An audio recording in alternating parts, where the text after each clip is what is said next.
أعوذ بالله من الشيطان الرجيم بسم الله الرحمن الرحيم وما خلقت الجن والإنس إلا ليعبدون سبحانك لا علم لنا إلا ما علمتنا إنك أنت العليم الحكيم رب اشرح لي صدري ويسر لي أمري واحلل عقدة من لساني يفقهوا قولي رب زدنی علما۔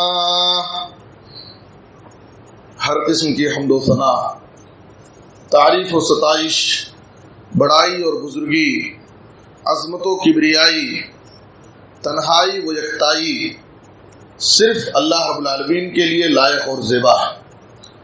درود و سلام ہو ہم سب کے آخری نبی جناب محمد الرسول اللہ صلی اللہ علیہ وسلم پر۔ محترم حضرات، آج خطبہ جمعہ کا موضوع ہے عبادت کا وسیع مفہوم۔ عبادت کسے کہتے ہیں اور عبادت کے معنی میں کیا کیا چیزیں شامل ہیں؟ ہم چند مخصوص چیزوں ہی کو عبادت سمجھتے ہیں، جبکہ عبادت کا معنی، عبادت کا مفہوم، عبادت کے مفہوم میں بہت ساری چیزیں داخل ہیں۔ تو ہمیں آج کے خطبے میں عبادت کا وسیع مفہوم، وسیع معنی سمجھنے کی کوشش کرنا ہے۔ سب سے پہلے ایک مسلمان کی زندگی میں عبادت کی کیا اہمیت ہے وہ سمجھنا ہے۔ تو سورۃ الذاریات کی آیت نمبر 50/6 میں اللہ رب العالمین نے ہماری پیدائش کا مقصد ہی عبادت بتایا ہے۔ وما خلقت الجن والانس الا لیعبدون، میں نے جناتوں اور انسانوں کو صرف اپنی عبادت کے لیے پیدا کیا ہے۔ جناتوں اور انسانوں کی تخلیق، ان کی پیدائش کا مقصد صرف اللہ کی عبادت ہے۔ دیکھیے، آج دنیا میں ہر مذہب کے لوگ عبادت کر رہے ہیں اپنے اپنے طریقے کے مطابق۔ کوئی گائے کی عبادت کر رہا ہے، کوئی درخت کی پوجا کر رہا ہے، کوئی سورج کی عبادت کر رہا ہے، کوئی آگ کی پوجا کر رہا ہے۔ تو ہر آدمی عبادت کر رہا ہے، لیکن ہماری پیدائش کا مقصد اللہ کی عبادت ہے۔ اللہ کے سامنے ہمیں جھکنا ہے، اللہ کے سامنے سجدہ کرنا ہے، صرف رب کو پکارنا ہے۔ تو رب العالمین کی عبادت، صرف رب کی عبادت، یہ ہماری پیدائش کا مقصد ہے۔ اور یاد رکھیے، اسی مقصد کے لیے، یعنی اللہ کی عبادت کی طرف بلانے کے لیے اللہ تعالیٰ نے اس دنیا میں پیغمبروں کو بھیجا۔ پیغمبروں کے بھیجنے کا مقصد کیا؟ کہ لوگوں کو بندوں کی بندگی سے نکال کر ایک اللہ کی عبادت کی طرف بلانا۔ دنیا میں لوگوں کی عبادت کر رہے تھے، تو بندوں کی عبادت سے، بندوں کی بندگی سے نکال کر صرف ایک اللہ کی عبادت کی طرف بلانے کے لیے اللہ تعالیٰ نے اس دنیا میں نبیوں اور رسولوں کا سلسلہ جاری کیا۔ سورہ نحل کی آیت نمبر 36 میں اللہ نے کہا وَلَقَدْ بَعَثْنَا فِي كُلِّ أُمَّةٍ رَسُولًا أَنِ اعْبُدُوا اللَّهَ وَاجْتَنِبُوا الطَّاغُوتَ، ہم نے ہر امت میں، ہر قوم میں ایک رسول بھیجا، اور ہر رسول کی ایک ہی دعوت، تم صرف اللہ کی عبادت کرو اور غیر اللہ کی عبادت سے بچو۔ سورۃ الانبیاء کی آیت نمبر 25 میں اللہ نے کہا وَمَا أَرْسَلْنَا مِن قَبْلِكَ مِن رَّسُولٍ إِلَّا نُوحِي إِلَيْهِ أَنَّهُ لَا إِلَٰهَ إِلَّا أَنَا فَاعْبُدُونِ، ہم نے آپ سے پہلے جتنے بھی پیغمبر بھیجے ہیں، ہر ایک کو یہی حکم دیا، ہم نے ہر ایک کی یہی دعوت تھی کہ عبادت کے لائق سچا معبود صرف اللہ ہے، اس لیے تم صرف اللہ کی عبادت کرو۔ تو اس سے عبادت کی اہمیت معلوم ہوتی ہے کہ لوگوں کو اللہ کی عبادت کی طرف بلانے کے لیے اس دنیا میں اللہ تعالیٰ نے نبیوں اور رسولوں کو بھیجا ہے۔ اور ہر نبی جب اپنی قوم میں دعوت دینے کے لیے کھڑے ہوئے ہیں تو ہر نبی نے سب سے پہلی دعوت، جس چیز کی طرف ہر نبی نے اپنی قوم کو سب سے پہلے دعوت دی، وہ اللہ کی عبادت کی طرف۔ یا قوم اعبدوا اللہ ما لکم من الہ غیرہ. ہر نبی کی دعوت قرآن مجید میں سورہ اعراف سورہ ہود کے اندر اللہ تعالیٰ نے نبیوں کی دعوتی زندگی کا تذکرہ کیا ہے. ہر نبی اپنی قوم میں دعوت دینے کے لیے جب کھڑے ہوئے تو ان کی سب سے پہلی دعوت یا قوم اعبدوا اللہ ما لکم من الہ غیرہ. اے میری قوم تم صرف اللہ کی عبادت کرو, اللہ کے علاوہ تمہارے لیے کوئی دوسرا معبود ہے. عبادت کے لائق معبود اگر کوئی ہے تو صرف رب العالمین. ہر نبی کی یہی دعوت, اور ہر نبی کی پہلی دعوت اور زندگی بھر سب سے زیادہ نبیوں نے جس چیز پر محنت کی وہ اللہ کی عبادت کی طرف بلانے کی. نبی صلی اللہ علیہ وسلم نبی بنائے گئے. نبی بنائے جانے کے بعد مکے کے اندر 13 سال رہے. 13 سال آپ صلی اللہ علیہ وسلم نے کوئی دوسرا کام نہیں کیا. 13 سال صرف لوگوں کو اللہ کی عبادت کی طرف بلائے. 13 سال اللہ کے نبی صلی اللہ علیہ وسلم لوگوں کو صرف ایک ہی چیز, اللہ کی عبادت, اللہ کی عبادت. یہ 360 معبود جو تم خانہ کعبہ میں رکھ کر کے جن کی تم عبادت کرتے ہو اس کو چھوڑ دو. یہ 360 معبود یہ سب جھوٹے ہیں, باطل ہے, عبادت کے لائق صرف اللہ تعالی. اس سے اس کی اہمیت معلوم ہوتی ہے. اور ہمیں بھی اپنی زندگی میں لوگوں کو صرف ایک اللہ کی عبادت کی دعوت دینی چاہیے. اور تیسری بات یہ ہے, ہمارے نبی صلی اللہ علیہ وسلم معاذ بن جبل کو یمن بھیج رہے تھے, داعی بنا کر رہے. ان کو نصیحت کرتے ہوئے کہا انک تقدم علی قوم اہل کتاب فلیکن اول ما تدعوہم الیہ عبادۃ اللہ عز وجل. صحیح مسلم کی حدیث ہے.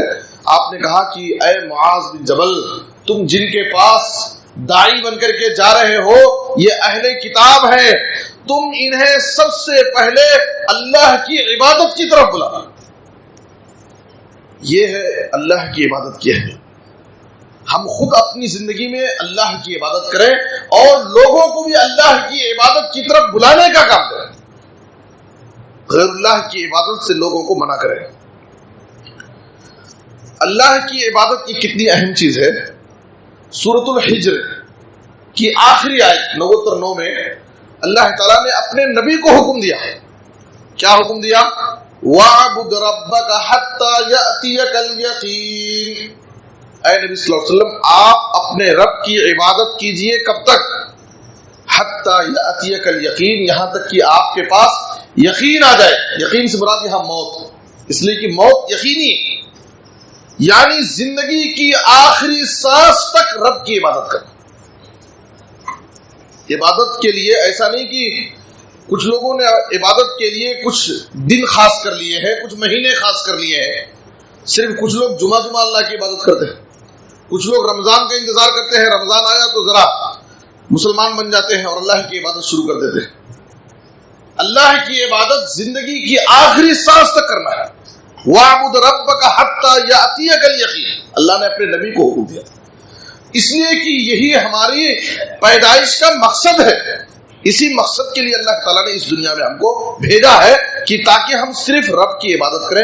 اللہ کی عبادت اور بندگی کے لیے اس دنیا میں اللہ تعالیٰ نے ہم کو پیدا کیا, اس لیے اس دنیا میں اللہ کی عبادت ہی ہمارا اصل مقصد.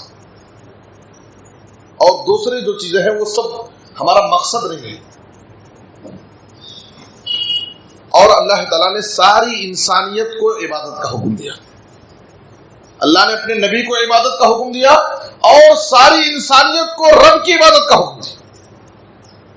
دنیا کے سارے لوگوں کا معبود اللہ ہے, چاہے وہ مسلمان ہو, کافر ہو, یہودی ہو, عیسائی ہو, بدھ ہو, کسی بھی مذہب سے تعلق رکھتا ہو, کوئی بھی انسان ہے, سب کا معبود ایک ہے اور وہ اللہ تعالیٰ. اور اللہ تعالیٰ پوری انسانیت کو رب العالمین کی عبادت کا حکم دیتا ہے. اور قرآن مجید کا یہ پہلا حکم ہے. قرآن مجید میں اللہ تعالیٰ نے سب سے پہلے جس چیز کا حکم دیا ہے وہ اللہ کی عبادت, توحید کا حکم, اور سب سے پہلے جس چیز سے منع کیا ہے وہ شرک سے منع کیا. قرآن میں پہلا حکم توحید کا, رب کی عبادت کا, اور دوسرا پہلا نہیں جس چیز سے اللہ نے منع کیا ہے وہ شرک سے. سورہ بقرہ کی آیت نمبر 21 میں اللہ تعالیٰ نے کہا یا ایھا الناس اعبدوا ربکم الذی خلقکم والذین من قبلکم لعلکم تتقون. ساری انسانیت کو اللہ تعالیٰ یہاں رب کی عبادت کا حکم دے رہا ہے، یعنی ساری انسانیت کا سب کا معبود اللہ ہے. کیوں؟ اس کی دلیل اللہ نے ذکر کیا ہے، اس لیے کہ اللہ تمہارا خالق ہے، تم سب کا خالق اللہ ہے، اس لیے جو خالق ہے وہی سب کا معبود ہے. اور دنیا میں جن کی عبادت کی جاتی ہے وہ خالق نہیں ہے، وہ مخلوق ہے، وہ بنائے گئے، وہ پیدا کیے گئے، ان کو کسی نے پیدا کیا اور وہ اللہ ہے. اللہ تعالیٰ اپنے معبود ہونے کی دلیل دے رہا ہے کہ اے دنیا کے لوگوں، یا ایھا الناس، اے سارے لوگوں. ناس کے خطاب میں سارے لوگ شامل ہیں، ساری انسانیت کو اللہ کا یہ حکم ہے تم سب اپنے رب کی عبادت کرو، اس رب کی جس نے تم کو پیدا کیا اور تم سے پہلے کے لوگوں کو پیدا کیا. تو سب کا خالق اللہ ہے تو سب کا معبود بھی اللہ، اس لیے کہ جو خالق ہوگا وہی معبود ہوگا، مخلوق معبود نہیں ہو سکتا. تو اس سے عبادت کی اہمیت معلوم ہوتی ہے کہ اللہ تعالیٰ نے اپنے نبی کو عبادت کا حکم دیا اور ساری انسانیت کو صرف رب کی عبادت کا حکم دیا گیا. میرے بزرگوں اور دوستو، آئیے ہم دیکھیں کہ عبادت کا اصل معنی اور مفہوم کیا ہے. ہمارے پاس عبادت کا تصور کیا ہے؟ نماز پڑھنا عبادت ہے، روزہ رکھنا عبادت ہے، ذکر کرنا عبادت ہے، قرآن مجید کی تلاوت کرنا عبادت ہے، صدقہ اور خیرات کرنا عبادت ہے. ہمارے پاس چند مخصوص عبادتوں کا نام عبادت ہے. یاد رکھیے، چند مخصوص عبادت صرف چند مخصوص اعمال میں منحصر نہیں ہے، بلکہ اسلام میں عبادت کا بڑا وسیع تصور ہے. عبادت کے معنی اور مفہوم میں کئی چیزیں شامل ہیں. اسلام چند مخصوص عبادتوں کا نام نہیں ہے، بلکہ اسلام ایک جامع اور کامل زندگی کا نام ہے، جس میں عقائد و عبادات سے لے کر حقوق و معاملات، اخلاق و کردار، ساری چیزیں شامل ہیں. اس لیے عبادت کسے کہتے ہیں؟ عبادت کی تعریف میں شیخ الاسلام ابن تیمیہ رحمہ اللہ فرماتے ہیں، اسم جامع لکل ما یحبہ اللہ ویرضاہ من الاقوال والافعال الظاہرہ والباطنہ. عبادت ایک جامع لفظ ہے، ہر وہ قول، ہر وہ فعل، چاہے وہ زبان سے کہی جانے والی چیز ہو یا عمل سے کی جانے والی چیز ہو، ہر قول و فعل چاہے وہ ظاہری ہو، دکھنے میں وہ چیز آتی ہو یا باطنی ہو، دل سے اس کا تعلق ہو، جسے اللہ تعالیٰ پسند کرتا ہو اور اس سے راضی ہوتا ہو، وہ عبادت ہے. چاہے وہ زبان سے کی جاتی ہو، جیسے ہم زبان سے اللہ کا ذکر کرتے ہیں، قرآن مجید کی تلاوت کرتے ہیں، عبادت ہے. چاہے وہ عمل سے کی جاتی ہو، جیسے ہم نماز پڑھتے ہیں، اس کا تعلق فعلی عبادت ہے، روزہ رکھتے ہیں. چاہے وہ ظاہری عمل ہو، دیکھنے میں آتا ہو، یا باطن ہو، باطنی عمل، جیسے اللہ رب العالمین کا خوف ایک عبادت ہے. ہمارے دل میں صرف رب کا ڈرنا، اس کا تعلق دل سے. توکل علی اللہ عبادت، صرف اللہ پر بھروسہ ہم کریں، غیر اللہ پر بھروسہ نہیں ہونا چاہیے. عبادت ہمارے دل میں اللہ کی تعظیم ہونی چاہیے، صرف غیر اللہ کی تعظیم نہیں. اور صبر، شکر، ساری چیزیں عبادت ہے. اور عبادت نماز روزے کے علاوہ سچ بولنا یہ بھی عبادت ہے، اس لیے کہ اللہ تعالیٰ اس سے راضی ہوتا ہے. امانت کا پاس و لحاظ رکھنا، امانت داری، یہ بھی عبادت ہے. وعدے کو پورا کرنا، یہ بھی عبادت ہے. والدین کے ساتھ حسن سلوک کرنا، یہ بھی عبادت ہے، اس لیے کہ اس سے بھی اللہ تعالیٰ راضی ہوتا ہے. تو ہر وہ قول و فعل، چاہے وہ ظاہری ہو یا باطنی ہو، اللہ تعالیٰ اس کو پسند کرتا ہو، اس سے راضی ہوتا ہو، وہ عبادت. صلہ رحمی کرنا، رشتوں کو جوڑنے کا کام کرنا، عبادت. لوگوں کو بھلائی کی طرف بلانا، برائی سے روکنا، یہ سب عبادت. تو اسلام میں عبادت کا بڑا جامع تصور ہے، بڑا وسیع معنی ہے عبادت کا. ہمارے پاس کیا ہے؟ ہم یہ سمجھتے ہیں بس نماز پڑھنا عبادت ہے، روزہ رکھنا عبادت ہے. چند مخصوص اعمال کو ہم عبادت سمجھتے ہیں اور دوسری چیزوں کو عبادت نہیں سمجھتے، وہ بھی عبادت ہے۔ جس کام کو بھی اللہ تعالیٰ پسند کرتا ہے، اس سے راضی ہوتا ہے، وہ عبادت ہے۔ آئیے میں آپ کو احادیث کی روشنی میں چند مثالیں پیش کرتا ہوں عبادت کا مفہوم سمجھنے کے لیے۔ آپ صلی اللہ علیہ وسلم نے کہا، صحیح مسلم کی حدیث میں ہے، الایمان بضع وسبعون او بضع وستون شعبہ فافضلها قول لا الہ الا اللہ وادناها اماطۃ الاذى عن الطریق والحیاء شعبۃ من الایمان۔ آپ صلی اللہ علیہ وسلم نے کہا کہ ایمان کی 60 یا 70 سے زائد شاخیں ہیں، ایمان کی 60 یا 70 سے زائد شاخیں ہیں۔ آپ صلی اللہ علیہ وسلم نے کہا کہ ایمان کا سب سے افضل درجہ کلمہ توحید کا اقرار کرنا ہے، یہ ایمان کا سب سے افضل درجہ ہے۔ ایمان کا سب سے ادنا درجہ کیا ہے؟ راستے سے تکلیف دہ چیز کو ہٹانا، یہ ایمان کا سب سے ادنا درجہ ہے، معمولی درجہ۔ والحیاء شعبۃ من الایمان، اور حیا یہ بھی ایمان کی ایک شاخ ہے۔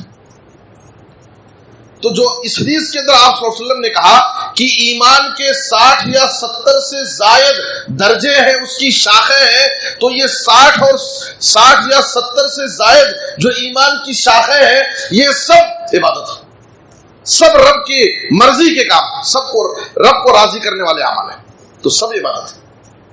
اسی طریقے سے آپ صلی اللہ علیہ وسلم نے کہا، صحیح مسلم ہی کی حدیث ہے، لقد رأيت رجلا يتقلب في الجنة في شجرة قطعها من ظهر الطريق كانت توزي الناس۔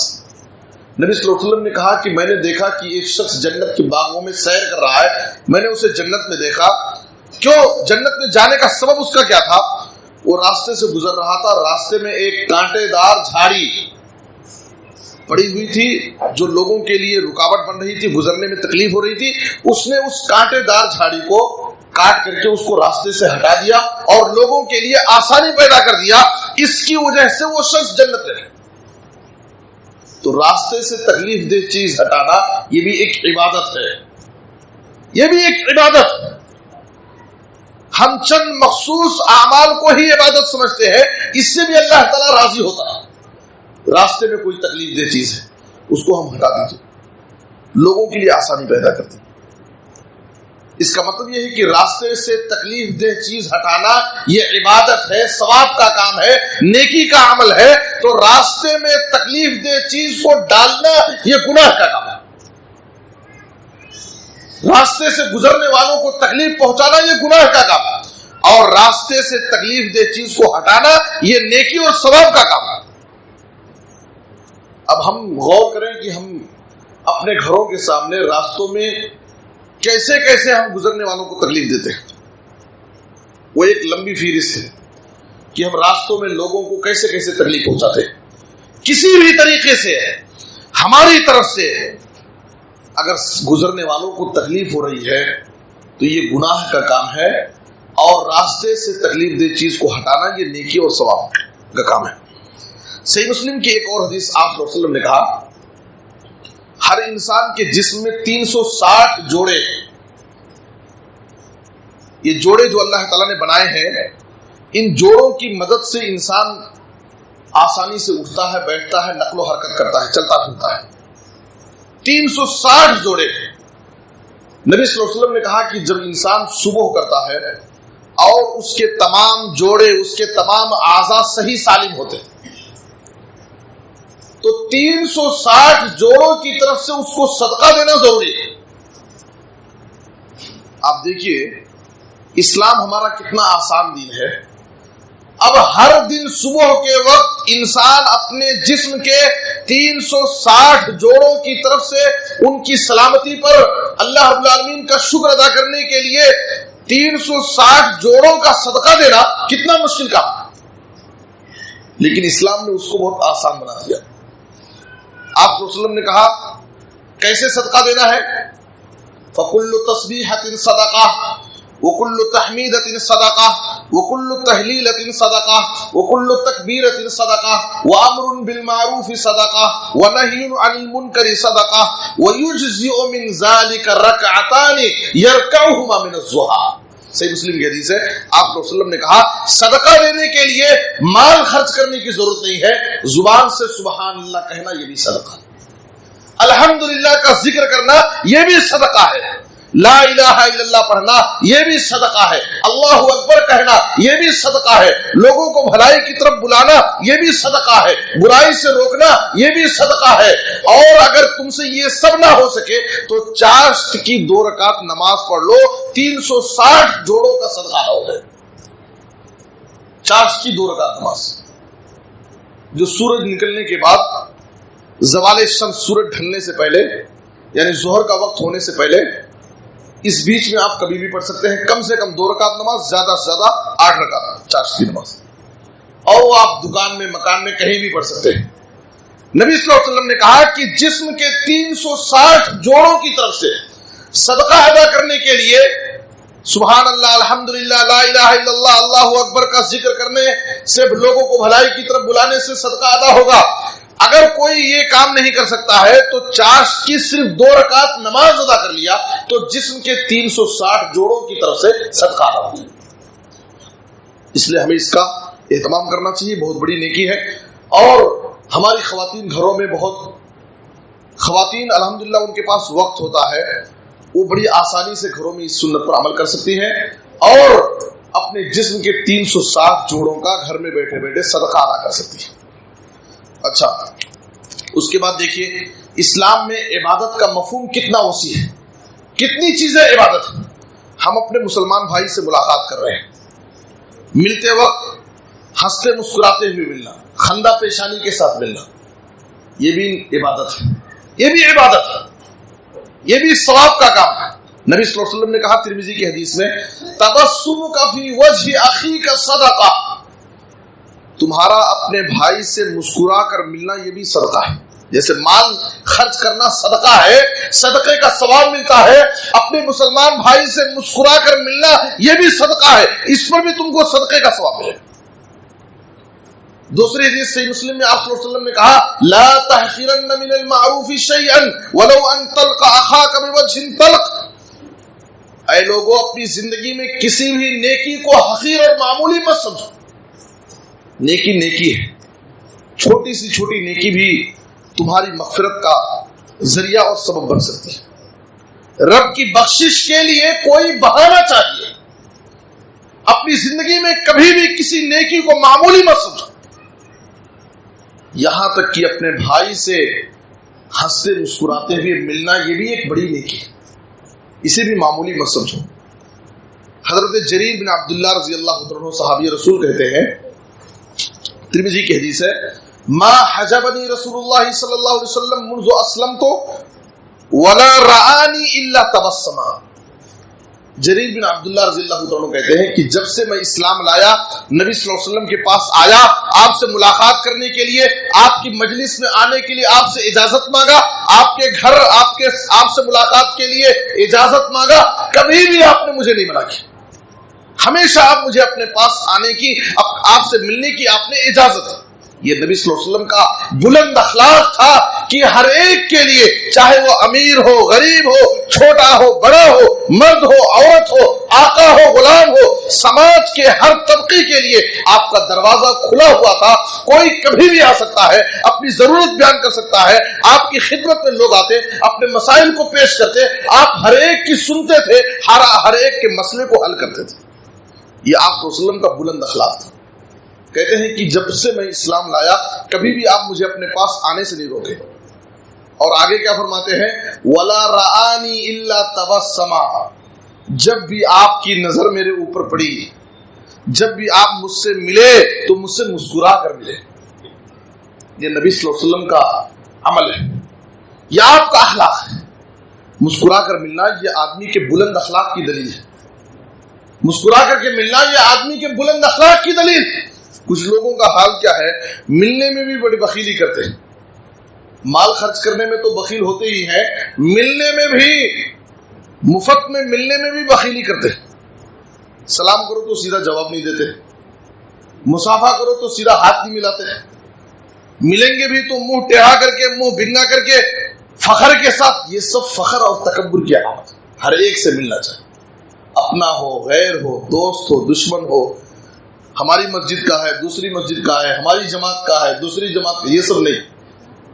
عرفت ومن لم تعرف، حدیث کے اندر نبی صلی اللہ علیہ وسلم نے کہا جسے تم جانتے ہو جسے نہیں جانتے، جسے تم پہچانتے ہو جسے نہیں پہچانتے، ہر ایک سے سلام مصافحہ، ہر ایک سے ملنا، منہ دیکھ کر کے نہیں ملنا۔ سلام اور مصافحہ کرنے میں بھی لوگوں نے باقاعدہ ٹارگٹ بنا لیا ہے، کن سے سلام کرنا، کن سے مصافحہ کرنا، کن سے ملے تو فائدہ ہوتا، کن سے نہیں ملے تو نقصان ہوتا، یہ سب چیزیں۔ سلام یہ محبت کا پیغام، سلام یہ ایک سلامتی کی دعا ہے جو ہم بانٹتے رہیں۔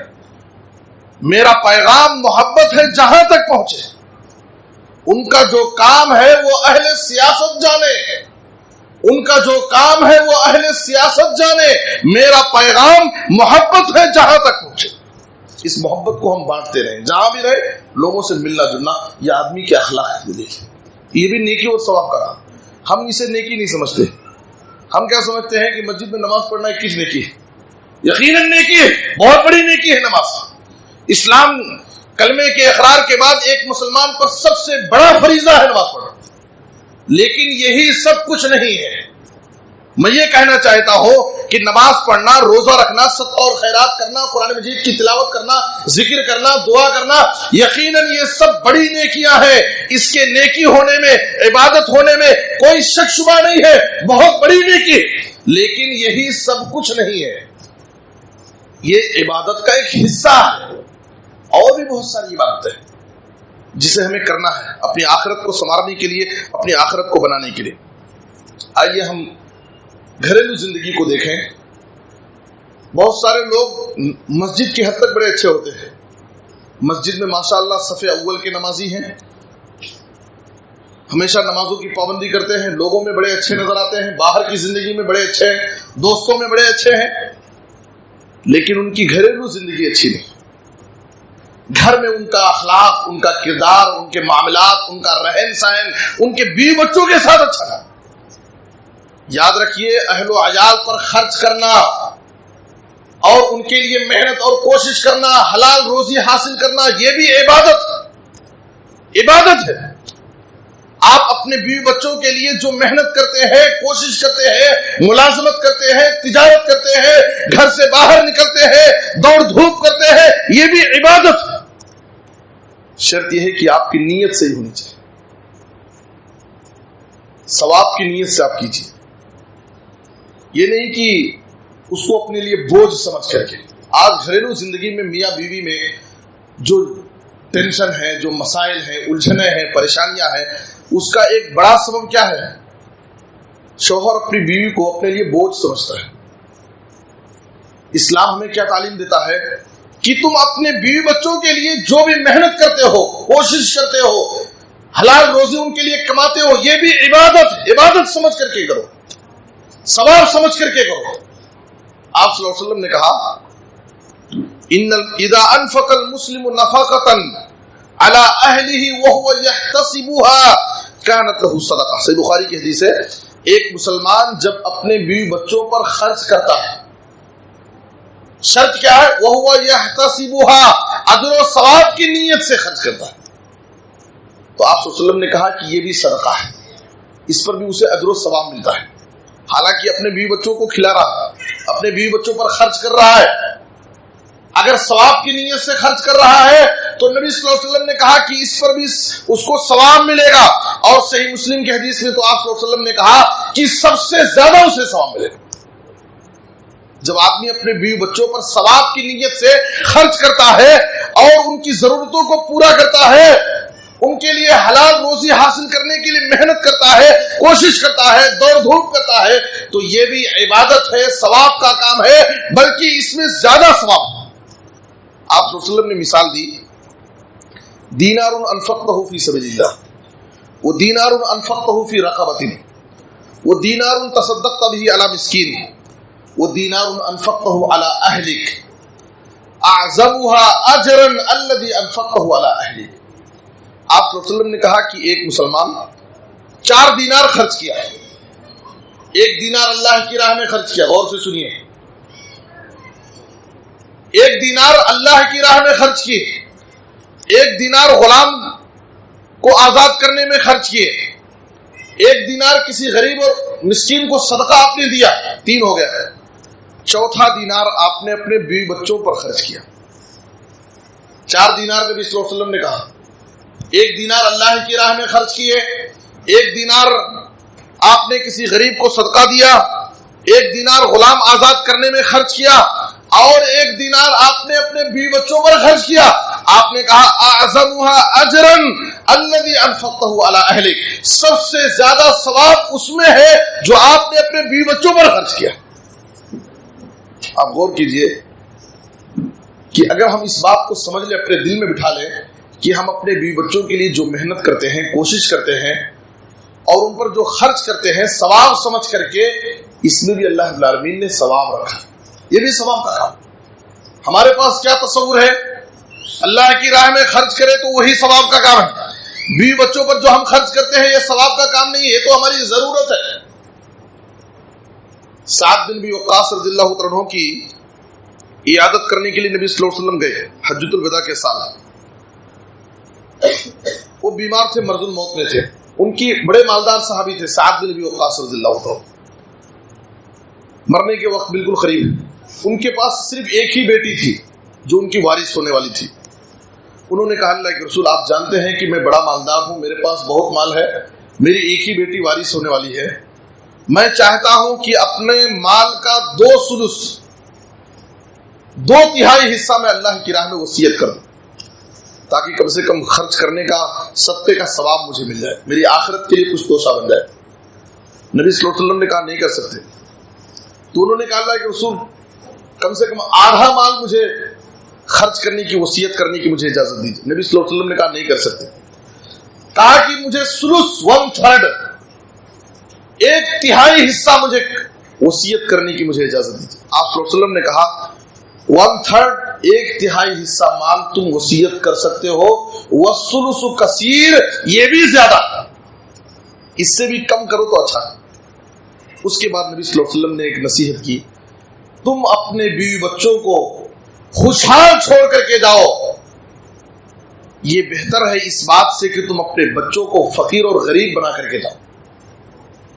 تم اپنے بچوں کو خوشحال چھوڑ کر کے جاؤ، یہ بہتر ہے اس بات سے کہ تم اپنے بچوں کو غریب اور فقیر بنا کر کے جاؤ، کہ تمہارے مرنے کے بعد تمہارے بچے لوگوں کے سامنے ہاتھ پھیلائیں۔ یہ اچھی چیز نہیں۔ کچھ ماں باپ کی خواہش کیا ہوتی ہے اپنی زندگی میں، اپنی آخرت بنانے کے لیے یہ کرے وہ کرے، یہاں خرچ کیے وہاں خرچ کیے، بیوی بچوں پر ان کی توجہ نہیں رہتی، اس لیے کہ ان کی سوچ کیا ہے کہ جو ہم باہر خرچ کرتے ہیں، مسجد میں خرچ کرتے ہیں، اللہ کی راہ میں خرچ کرتے ہیں، غریبوں میں خرچ کرتے ہیں، مدرسے میں خرچ کرتے ہیں، صرف یہی ثواب کا کام ہے وہ سمجھتے ہیں، اور اپنے بیوی بچوں پر ہم جو خرچ کرتے ہیں اسے وہ لوگ ثواب نہیں سمجھتے ہیں۔ نبی صلی اللہ علیہ وسلم نے سعد بن ابی وقاص سے کیا کہا؟ اپنے بیوی بچوں کو تم خوشحال چھوڑ کر کے جاؤ، یہ بہتر ہے اس بات سے کہ تم ان کو غریب اور فقیر بنا کر کے جاؤ، تمہارے مرنے کے بعد تمہارے بچے لوگوں کے سامنے ہاتھ پھیلانے پر مجبور ہو جائیں۔ پھر آپ صلی اللہ علیہ وسلم نے کہا کہ تم محبت سے اپنی بیوی کے منہ میں ایک لقمہ جو رکھتے ہو یہ بھی ثواب، حتی ما تجعل فی امراتک۔ یہ اسلام بڑا آسان دین ہے۔ ایک شوہر اپنے بیوی کے منہ میں محبت سے، پیار سے ایک لقمہ رکھتا ہے، اسے لقمہ کھلاتا ہے، یہ بھی ثواب کا کام۔ بلکہ آپ صلی اللہ علیہ وسلم نے کہا وَفِي بُضْعِ أَحَدِكُمْ صَدَقَةٌ، ایک شوہر اپنی بیوی سے اپنی جنسی خواہش پوری کرنے کے لیے ملتا ہے، اس سے رات گزارتا ہے، یہ بھی ثواب۔ صحابہ تعجب میں پڑ گئے، کیسی بات کر رہے ہیں آپ؟ ایک آدمی اپنی خواہش پوری کر رہا ہے اپنی بیوی سے، اس پر بھی ثواب، یہ بھی صدقہ ہے؟ تو نبی صلی اللہ علیہ وسلم نے کہا بات سمجھ میں نہیں آ رہی ہے، کیسے ثواب کا کام ہے یہ؟ آپ صلی اللہ علیہ وسلم نے سوال کیا، اگر وہی آدمی اپنی خواہش کسی دوسرے عورت سے حرام طریقے سے پورا کرے تو کیا اسے گناہ نہیں ملے گا؟ تو کہا ضرور گناہ ملے گا۔ تو نبی صلی اللہ علیہ وسلم نے کہا کہ جب وہ حلال طریقے سے اپنی خواہش پوری کرے تو کیا اسے ثواب نہیں ملنا چاہیے؟ تو کہا ضرور ملنا چاہیے۔ یہ ہمارا دین بڑا آسان دین ہے، جو ہمیں اسلام میں عبادت کا کتنا وسیع معنی ہے، ہم اپنے بیوی بچوں پر خرچ کر رہے ہیں، ان کو کھلا رہے ہیں، پلا رہے ہیں، ان کے ساتھ اٹھ بیٹھ رہے ہیں، ان سے مل رہے ہیں، یہ سب عبادت ہے۔ ہم اپنی نیت سے اپنی عادت کو عبادت بنا سکتے ہیں۔ نیت صحیح ہونی چاہیے، اللہ کے لیے ہم کریں، ثواب سمجھ کر کے کریں۔ اپنی نیت سے ہم اپنی عادت کو عبادت بنا سکتے ہیں۔ جیسے ایک آدمی اپنے پینٹ، اپنے ازار کو ٹخنے سے اوپر ہمیشہ پہنتا ہے۔ ایک آدمی کیوں پہنتا ہے؟ گندگی سے بچنے کے لیے، اس لیے کہ نیچے پہنیں گے تو گندا ہو جائے گا اور پینٹ جلدی پھٹ جائے گی۔ اس کی نیت یہ ہے ٹخنے سے اوپر پینٹ پہننے کی۔ ایک آدمی اس لیے ہمیشہ ٹخنے سے اوپر اپنے پینٹ رکھتا ہے کہ نبی صلی اللہ علیہ وسلم کا حکم ہے اور یہ رب کو راضی کرنے والا ہے، اس سے رب راضی ہوتا ہے۔ ٹخنے سے نیچے پینٹ پہننا یہ گناہ کا کام ہے۔ دیکھیے دونوں کی نیت، اپنی نیک نیتی سے، اچھی نیت سے ہم اپنی عادت کو عبادت بنا سکتے ہیں۔ ایک آدمی مسواک کرتا ہے صرف منہ کی صفائی کے لیے، اس لیے کہ وہ پیسٹ کا استعمال نہیں کرتا ہے، برش نہیں کر سکتا ہے، اسے پسند نہیں ہے۔ لیکن ایک آدمی مسواک کی پابندی کرتا ہے اور مسواک ہی کرتا ہے اس لیے یہ سوچ کر کے یہ کہ نبی صلی اللہ علیہ وسلم کی سنت ہے، رب کو راضی کرنے والی چیز ہے، اس لیے وہ اپنی زندگی میں مسواک کا استعمال کرتا ہے۔ تو ایک آدمی اپنی اچھی نیت سے اپنی عادت کو عبادت بنا سکتا ہے۔ معاذ بن جبل رضی اللہ عنہ نے کہا تھا فَأَحْتَسِبُ فِي نَوْمَتِي كَمَا أَحْتَسِبُ فِي قَوْمَتِي، میں سوتا بھی ہوں تو ثواب کی امید رکھتا ہوں اور نماز پڑھتا ہوں، قیام اللیل کرتا ہوں، جیسے قیام اللیل پر مجھے اللہ سے اجر و ثواب کی امید ہوتی ہے، میں سوتا ہوں تو اس میں بھی اللہ سے اجر و ثواب کی امید رکھتا ہوں۔ کیسے؟ کہتے ہیں کہ میں سوتا ہوں اس نیت سے کہ تاکہ میں قیام اللیل کے لیے اٹھ جاؤں، میں اپنے جسم کو آرام پہنچا دوں، دن میں محنت کر سکوں، کام کر سکوں، صحیح طور پر اللہ کی عبادت کر سکوں۔ تو اس نیت سے میں سوتا ہوں تو میرے سونے پر بھی اللہ مجھے اجر و ثواب دیتا ہے۔ تو اس لیے ہماری نیتیں درست ہونی چاہیے۔ ایک آخری بات اپنی بیان کر کے میں اپنی بات ختم کرتا ہوں۔ صحیح الجامع کی ایک حدیث میں ہے، ایک نوجوان بڑا صحت مند طاقتور نوجوان تھا، صحابہ کرام کی نظر اس پر پڑی، صحابہ نے اس کو دیکھ کر کے کہا کاش کہ یہ نوجوان اللہ کی راہ میں جاتا، جنگ کرتا، جہاد کرتا تو اس کے ذریعے، اس نوجوان کے ذریعے اسلام کو بڑا فائدہ پہنچتا تھا۔ نبی صلی اللہ علیہ وسلم نے کیا فرمایا؟ ان کان خرج یسعى على ولده صغارا فهو في سبيل الله وان كان خرج يسعى على ابوين شيخين كبيرين فهو في سبيل الله۔ اگر یہ نوجوان اپنے چھوٹے بچوں کے لیے ان کے لیے کمانے کے لیے اپنے گھر سے نکلتا ہے تاکہ ان کے لیے کما کر کے ان کو کھلا پلا سکوں تو یہ بھی اللہ کی راہ میں شمار کیا جائے۔ ایک نوجوان اپنے بوڑھے ماں باپ کی ضرورتوں کو پورا کرنے کے لیے گھر سے نکلتا ہے، محنت مزدوری کرنے کے لیے، کمانے کے لیے، تو نبی صلی اللہ علیہ وسلم نے کہا فَهُوَ فِي سَبِيلِ اللَّهِ، وہ بھی اللہ کی راہ میں شمار کیا جائے۔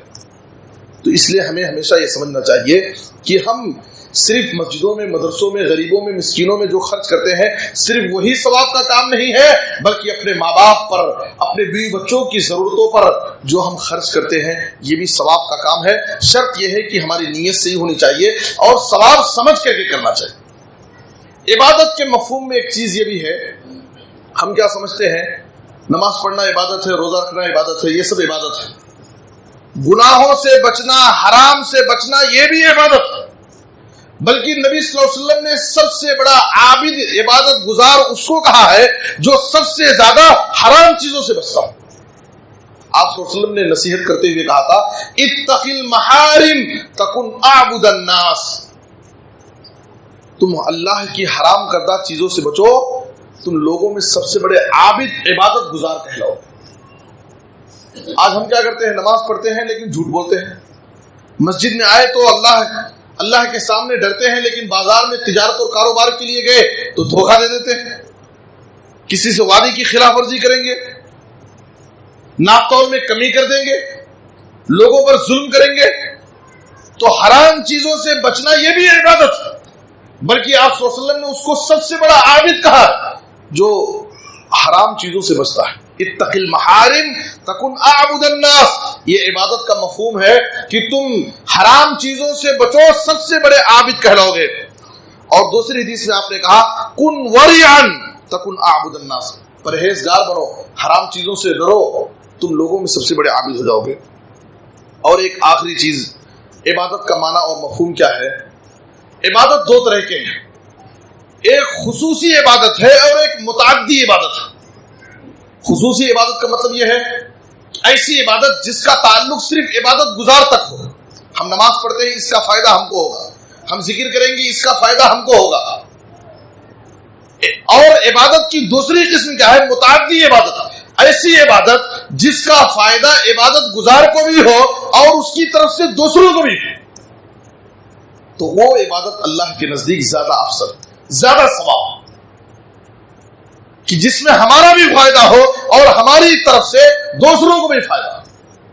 جیسے امر بالمعروف اور نہی عن المنکر، کسی کو ہم بھلائی کی طرف بلا رہے ہیں، برائی سے روک رہے ہیں، یہ عبادت ہے، اس سے آپ کو بھی ثواب ملے گا اور آپ کی ذات سے کسی کی اصلاح بھی ہو جائے گی، دوسروں کو بھی فائدہ پہنچے گا۔